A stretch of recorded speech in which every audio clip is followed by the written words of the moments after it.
Previous video में हमने देखा है एमबीओ के क्या क्या एडवांटेजेस होते हैं एक ऑर्गेनाइजेशन के लिए।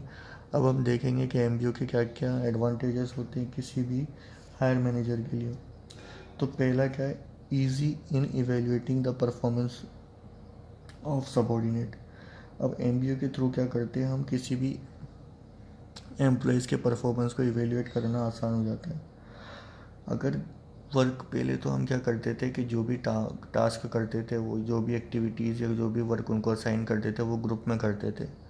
तो अगर कोई दो वर्कर भी अच्छा काम करते थे तो और रिज़ल्ट ऑर्गेनाइजेशन के अचीव हो जाते थे, तो हम ये समझते थे कि पूरे डिपार्टमेंट ने काम अच्छा किया।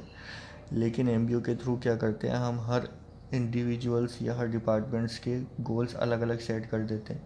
तो अब हमें पता रहेगा कि किसकी वजह से या किस पर्सन ने अच्छा काम किया है, और जिस पर्सन ने अच्छा काम किया है या जिस पर्सन ने ख़राब काम किया, उसी के बेसिस पर ही हम उसको प्रमोट या डी प्रमोट करते हैं। दूसरा जो एडवांटेजेस है एमबीओ का वो है, it is easy to guide subordinate. क्योंकि यहाँ पर हर इंडिविजुअल हर डिपार्टमेंट के वर्क सेट कर दिए जाते हैं, जिससे एक मैनेजर को उनको गाइड करना आसान हो जाता है। किसी भी काम पर्टिकुलर काम से रिलेटेड उनको दिक्कत आती है तो एक मैनेजर जो है उनको आसानी से समझा सकता है, ताकि वो दोबारा से उस काम को करने में कोई गलती ना करें। तीसरा जो है, subordinate can be easily motivated. MBO के थ्रू सबऑर्डिनेट को मोटिवेट करना भी आसान हो जाता है। यहाँ पर मैनेजर जो होता है, जो उनका सुपीरियर होता है, वो किसी भी काम को लेकर अपने जो भी एम्प्लॉयज़ उनको मोटिवेट करता है कि अगर आप ये काम करोगे तो आपको ये फ़ायदा होंगे, ये काम करोगे तो ये फ़ायदे होते हैं।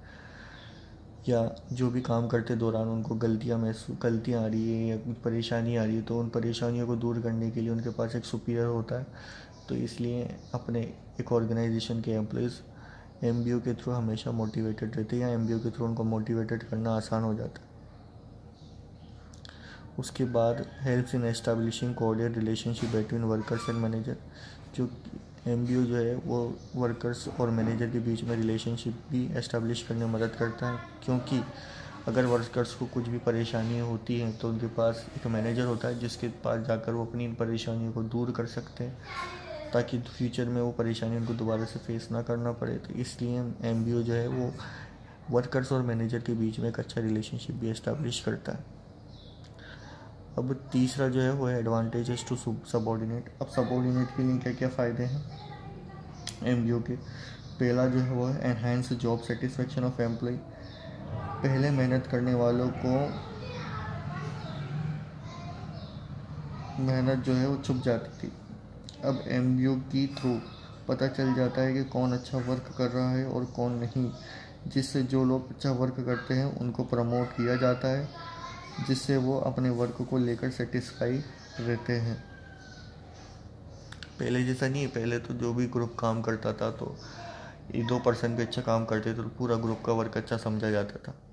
अब यहाँ पर क्या होता है, जो काम अच्छा काम करता है उसी को प्रमोट किया जाता है, क्योंकि यहाँ पर हर इंडिविजुअल के गोल सेट कर दिए जाते हैं। तो हमें पता चल जाता है कि किसने अपने गोल्स को, किसने अपने टारगेट्स को टाइम पर और अच्छी तरीके से अचीव किया है। जिसने टाइम पर जिसने अच्छी तरीके से अचीव किया हम उसको ही प्रमोट करते हैं, जिसकी वजह से वो अपने काम को लेकर हमेशा सेटिस्फाई रहते हैं।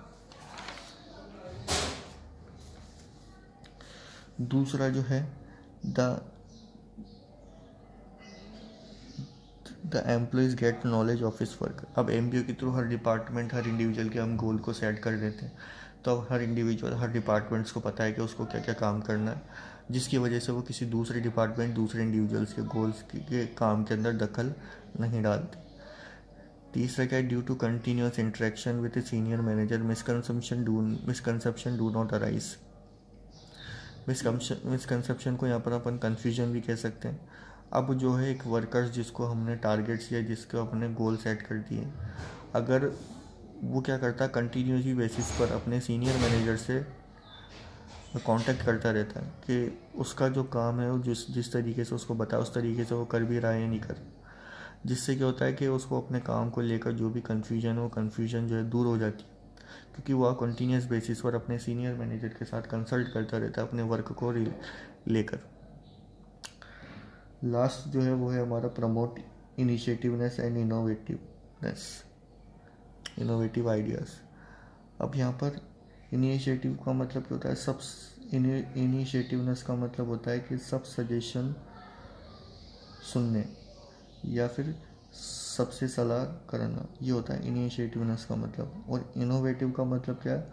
वर्कर्स के जो जो नए नए आइडियाज़ हैं उनको सुने जाना, ये होता है हमारे इनोवेटिव आइडियाज़ का मतलब।